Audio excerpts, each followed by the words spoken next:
లోక్సభ ఎన్నికలలో BJP, Congress, BRS బీసీలకు జనాభా ప్రకారం టికెట్లు కేటాయించకుండా మోసం చేశాయన్నారు బీసీ సంక్షేమ సంఘం జాతీయ అధ్యక్షుడు ఆర్ కృష్ణయ్య. హైదరాబాద్ కాచిగూడలో నిర్వహించిన బీసీ కుల సంఘాల సమావేశానికి ముఖ్య అతిథిగా హాజరయ్యారు ఆర్ కృష్ణయ్య. రాష్ట్రంలో బీసీలకు 10 పార్లమెంటు స్థానాలు కేటాయించాలని డిమాండ్ చేసినా ఒక్క పార్టీ పట్టించుకోలేదన్నారు. బీసీ బిల్లు ఆమోదం పొందితే జనాభా ప్రాతిపదికన బీసీలకు టికెట్లు వచ్చేవన్నారు. ఇప్పటికైనా బీజేపీ, కాంగ్రెస్, బీఆర్ఎస్ బీసీ బిల్లుకు ఆమోదం తెలపాలని డిమాండ్ చేశారు ఆర్ కృష్ణయ్య.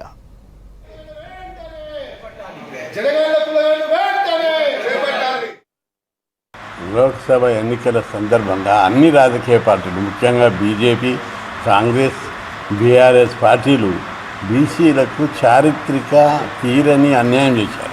జనాభా ప్రకారం టికెట్ ఇవ్వాలని ఈ రాజకీయ పార్టీలన్నీ అంగబలం, అర్థబలంతో ఈరోజు పుష్టిగా ఉన్నాయి. మీరు టికెట్లు బీసీలకు ఇస్తే అవలీలకు గెలుస్తారని చెప్పి మేము అనేక సందర్భాల్లో చెప్పుకుంటూ వస్తున్నాం. అయినప్పటికీ కాంగ్రెస్ పార్టీ అధికారంలో ఉంది, అంగబలం ఉంది, అర్థబలం ఉంది. వాళ్ళు ఎవరికి టికెట్ ఇచ్చిన అనామకుడైన బీసీకి ఇస్తే కూడా గెలుస్తారు. కానీ మొత్తం 4 టికెట్ల కంటే ఎక్కువ ఇవ్వలేదు వాళ్ళు.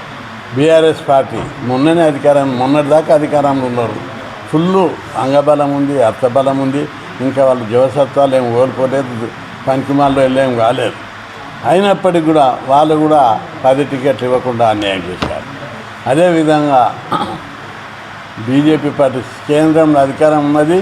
అంగబలం అయితే ఫస్ట్ వాళ్ళకే ఉంది, అర్థబలం కూడా వాళ్ళకే ఉంది. అయినప్పటికీ కూడా బీసీలకు టికెట్లు ఇవ్వడం లోపల బీజేపీ పార్టీ బీసీ సీఎం అన్నది, బీసీ ప్రధానమంత్రి ఉన్నాడు. అయినా బీసీలకు అనుకున్న 10 టికెట్లు ఇవ్వాలంటే ఇవ్వలేకపోయారు. ఈ విధంగా అన్ని రాజకీయ పార్టీలు టికెట్లు ఇవ్వడం లోపల విఫలం చెందాయి. అందుకే మేము ఈరోజు కంక్లూజన్కి వచ్చాము. పొద్దున అనేక బీసీ సంఘాలు, కుల సంఘాలు సమావేశమై ఈ రాజకీయ పార్టీలు 76 ఏళ్ల నుంచి బీసీలను ఓటర్లుగానే చూస్తున్నారు, జెండాలు మోపిస్తున్నారు, జిందాబాద్ కొట్టించుకుంటారు. రాజ్యాధికారంలో వాటా ఇవ్వడానికి ముందుకు రాదు. ఇది ప్రజాస్వామ్య దేశం. మేము బీసీలకు ఇచ్చేది విచ్చం కాదు, వాటా. ప్రజాస్వామ్యం లోపల సంపదలో, అధికారంలో, విద్యా ఉద్యోగాలలో, బడ్జెట్లో, అన్ని రంగాల లోపల జనాభా ప్రకారం వాటా ఇవ్వవలసినటువంటి బాధ్యత ప్రభుత్వాల మీద ఉంది.